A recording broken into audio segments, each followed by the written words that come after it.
नमस्ते, मैं हूं संजय दीक्षित और आप देख रहे हैं दी जयपुर डायलॉग्स। इस वीडियो को लाइक करें, शेयर करें, चैनल को सब्सक्राइब करें और ध्यान रखें हमारा जयपुर एनुअल समिट अब 4 और 5 नवंबर को तय हो गया है। अतः पत्रम पुष्पम की मात्रा बढ़ानी पड़ेगी आपको। आइए बात करते हैं एक नए क्विट इंडिया मूवमेंट की। आज प्रधानमंत्री जी राजस्थान में थे, सीकर आए थे और उन्होंने जो धोया है इंडिया विद डॉट्स को, क्या आप सोच भी नहीं सकते। महात्मा गांधी ने नारा दिया था, क्विट इंडिया, अंग्रेजों इंडिया छोड़ो, अंग्रेजों इंडिया छोड़ो। और अंग्रेजों को देश छोड़कर जाना पड़ा था। वैसे ही आज हम समृद्ध भारत बनाने का संकल्प लेकर चले हैं। जैसे गांधी जी ने क्विट इंडिया का मंत्र दिया था, वैसे ही आज का मंत्र है भ्रष्टाचार क्विट इंडिया, भ्रष्टाचार छोड़ो इंडिया, परिवारवाद क्विट इंडिया, परिवारवाद छोड़ो इंडिया, तुष्टीकरण क्विट इंडिया, तुष्टीकरण छोड़ो इंडिया। क्विट इंडिया ही देश को बचाएगा और देश को विकसित भारत बनाएगा। जो मैं कह रहा था आपको बहुत दिनों से कि भाई इन्होंने बैठे बिठाए फुल टॉस थमा दी है और एक चैंपियन बैट्समैन को जो मान लीजिए आउट ऑफ फॉर्म भी हो और उसको आप फुल टॉस थमा दें तो आप जानते हैं क्या करेगा, वो तो वापस फॉर्म में आ जाएगा। वही हुआ है। अब इन्होंने जो इंडिया विद डॉट्स चलाई, ये भूल गए कि इस समय यहाँ पर पूरा जो पुनर्जागरण हो रहा है वो इंडिया वर्सेस भारत के रूप में हो रहा है और इन्होंने वही मामला तो थमा दिया। तो देखिए आज क्या लेटेस्ट सुनिए। आप लोगों ने वैसे थोड़ा बहुत देख लिया होगा, लेकिन जो खास बात जो है, और मैं इस पे अभी और विश्लेषण भी करूंगा कि प्रधानमंत्री ने क्या कहा कि देखिए कि ये अपना चेहरा बदल लेते हैं। है वो एक पुराना गाना है ना कि एक चेहरे पे कई चेहरे लगा लेते हैं लोग, तो ये अपना चेहरा बदल लेते हैं। उदाहरण क्या दिया, परफेक्ट उदाहरण कि जैसे सिमी ने अपना नाम बदलकर पॉपुलर फ्रंट ऑफ इंडिया कर दिया, वैसे सिमी भी Student Islamic Movement of India ही थी, लेकिन उसने भी अपना चेहरा बदल के पॉपुलर फ्रंट ऑफ इंडिया कर लिया, पीएफआई। और पीएफआई के साथ में तो हमारे ये इंडिया विद डॉट्स वालों ने समझौता भी कर लिया था। और इंडिया विद डॉट्स वालों के दूसरी एक इंडियन यूनियन मुस्लिम लीग भी है, जिसने अभी परसों पूरी एक रैली निकाली उसके यूथ विंग ने और ये कहा कि भैया हिंदुओं को तो उनके मंदिरों के सामने फांसी पर लटका देंगे। आपको याद आ गई होगी वो पुराना जो वो आपका जो मोहल्ला मैसेकर था, बिल्कुल उन्हीं शब्दों में, उसी टोन में, उसी एटीट्यूड में, उसी नीयत से। लेकिन वो भी इंडियन है, इंडिया विद डॉट्स हैं और हमारे भाई साहब तो उसको सेक्युलर का सर्टिफिकेट भी दे चुके हैं, आपको भी पता है, और कह चुके हैं कि मुस्लिम लीग तो सेक्युलर पार्टी है और भारतीय जनता पार्टी जो है वो कम्युनल पार्टी है। बाकी देखिए ना, हमें भारतीय जनता पार्टी का कोई प्रचार करना है, लेकिन यदि कोई इतनी मूर्खतापूर्ण बात कहे कि उस मुस्लिम लीग को सेक्युलर बताए जिसने भारत का विभाजन धार्मिक आधार पर करवाया, तो हम क्या कह सकते हैं? हम यही कह सकते हैं कि भाई कितना भी सोरोस आपको फंडिंग दे दे, लेकिन कुछ भी करके कोई ऐसा इंजेक्शन आज तक कभी तक आविष्कार नहीं हुआ है विश्व में जो आपको बुद्धि प्रदान कर सके। बुद्धि का इंजेक्शन नहीं होता। क्वालिफिकेशन कोई आपको दे सकता है कि भाई ठीक है, चलो तुमको हम यहाँ बैठा देते हैं, फर्जी डिग्री भी दे दे, कुछ भी चलेगा। लेकिन क्वालिफिकेशन और एजुकेशन अलग-अलग चीज़ें हैं। एजुकेशन और नॉलेज अलग-अलग चीज़ें हैं और नॉलेज और विज़डम तो बिल्कुल ही अलग-अलग चीज़ है। तो ये बुद्धि कहाँ से आएगी महोदय। और दूसरा जो मैं कहूँ कि अब कितने रन एक साथ, मैं कहता हूँ कि लगातार कोई 20-25 छक्के अगर लगे तो इतना इम्पैक्ट आता है, जो प्रधानमंत्री ने यह बोलकर कर दिया कि अब हमें एक क्विट इंडिया मूवमेंट आरंभ करने की आवश्यकता है। जी हाँ, क्विट इंडिया मूवमेंट। और क्विट इंडिया मूवमेंट के साथ में आप जानते हैं कि प्रधानमंत्री जो है वो इस मामले में तो बिल्कुल एक्सपर्ट है ही, और बहुत दिनों बाद फॉर्म में आए, कह दिया कि साहब क्विट इंडिया। क्या quit India? Corruption quit India. देख लीजिए, करप्शन क्विट इंडिया कहाँ हिट करता है। सारे के सारे जितने भी हैं वो मेगा वाले मगरमच्छ जो हैं वो सब उसी इंडिया विद डॉट्स में बैठे हुए हैं। तो करप्शन क्विट इंडिया। फिर डायनेस्टी क्विट इंडिया। लीजिए, डायनेस्टी वाले सब कहाँ बैठे हुए हैं?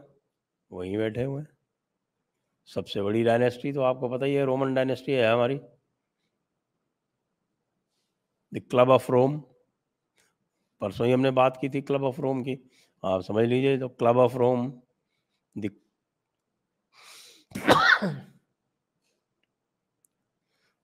द कमिटी ऑफ 300, ये सारे के सारे जो ग्लोबल डीप स्टेट के जितने भी आप मैनिफेस्टेशंस, जितने भी रूप, जितने भी स्वरूप वो हैं, वो सब इन डायनेस्टीज में बैठे हुए दिख रहे हैं आपको। तो डायनेस्टी क्विट इंडिया। फिर एक बात और कही उन्होंने, अपीजमेंट क्विट इंडिया ना। अब ये अपीजमेंट क्विट इंडिया वाली जो बात है, यदि इसको गंभीरता से लिया जाता है तब तो मैं बहुत प्रसन्न होऊंगा, लेकिन अपीजमेंट क्विट इंडिया दिखता नहीं हो रहा है। क्योंकि आज ही हमने देख लिया कि भाई हमारे जो बीजेपी के ही एक मुख्यमंत्री हैं देवेंद्र फडणवीस जी, उन्होंने चल के जबरदस्ती ज्योतिबा फुले की तारीफ कर दी और कह दिया कि भाई ज्योतिबा फुले के उनकी जो असलियत की खोजबीन करते हुए किसी ने थ्रेड लिखा था, वो थ्रेड लिखा था ट्रू इंडोलॉजी उर्फ भारद्वाज स्पीक्स ने। वैसे तो हमारी उनकी कोई बहुत अच्छे संबंध नहीं है, और उनकी बहुत सारी विचारधाराओं से, या उनके विचारधाराओं से तो नहीं कह सकता, लेकिन उनके जो तौर तरीके हैं उनसे हम बहुत प्रभावित नहीं रहे हैं। लेकिन ज्योतिबा फुले के ऊपर थ्रेड लिखने से आप उसको प्रोसिक्यूट करोगे? भाई ब्लास्फेमी लॉ है क्या यहाँ पर? और ज्योतिबा फुले ऐसे कौन से ऐसा हो गया कि साहब कि उनको कहने से आप उनको किसी दूसरे को प्रोसिक्यूट कर दोगे?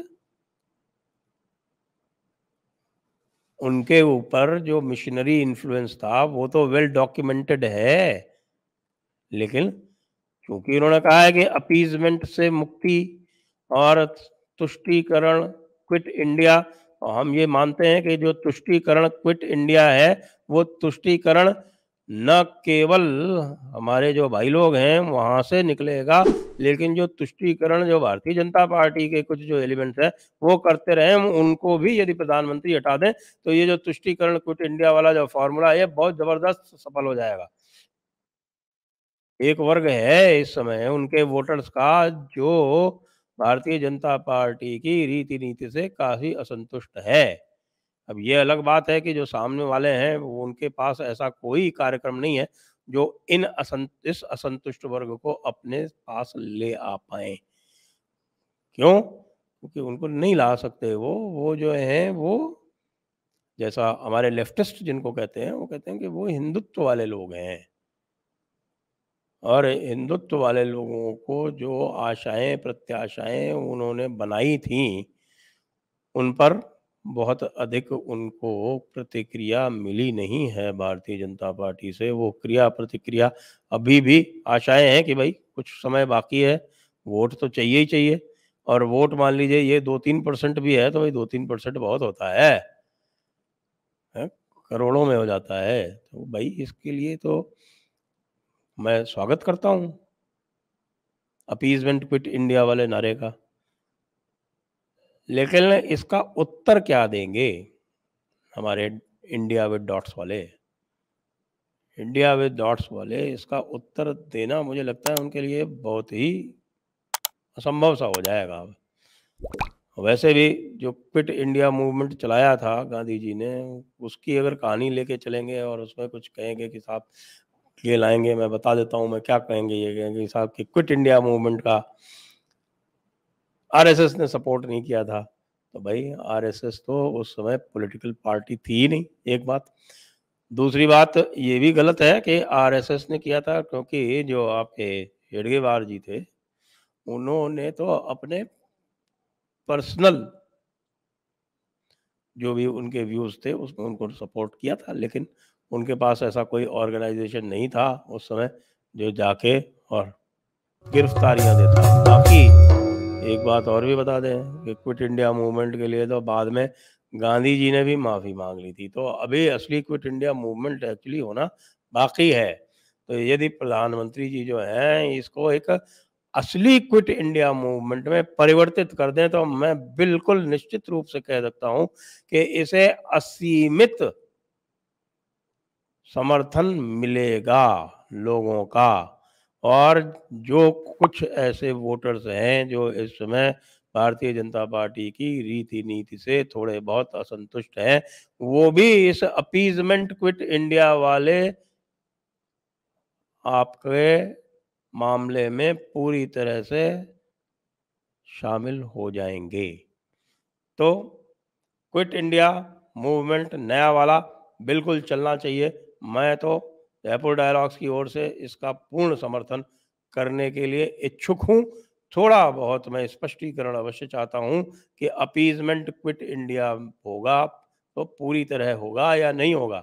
खाली इंडिया विद डॉट्स को आप अपीजमेंट क्विट करवा दें और स्वयं का अपीजमेंट क्विट नहीं करें, तो वो भी उचित नहीं है। और सबसे पहले जो इस तरह के विशेष जो लोग हैं देवेंद्र फडणवीस जैसे, उनको तो थोड़ा समझाएं, क्योंकि क्या कहा गया था प्रधानमंत्री द्वारा पिछले स्वतंत्रता दिवस पर। उन्होंने कहा था कि भाई जो चीजें जो हैं वो जो पंच प्राण उन्होंने बोले थे, मैं पंच प्रण समझता हूँ उनको, चलिए प्राण और प्रण एक ही बात समझ लीजिए उनको। तो जो पंच प्राण उन्होंने बोले थे उसमें जो मुख्य थे वो क्या थे, उसमें नंबर 2 था मानसिक गुलामी से मुक्ति, और नंबर 3 था उसमें विरासत का संरक्षण, और नंबर 5 था उसमें कर्तव्य बोध। ये मानसिक गुलामी से तो मुक्ति दिलवा दें। आपके यहाँ बहुत सारे लोग हैं ऐसे जो बहुत कुशल राजनेता हैं, लेकिन मानसिक गुलामी से त्रस्त हैं। ये हो जाए तो वाकई मैं कहता हूँ कि भारत का स्वर्णिम काल आरंभ हो सकता है। जय हिंद, जय भारत, वंदे मातरम।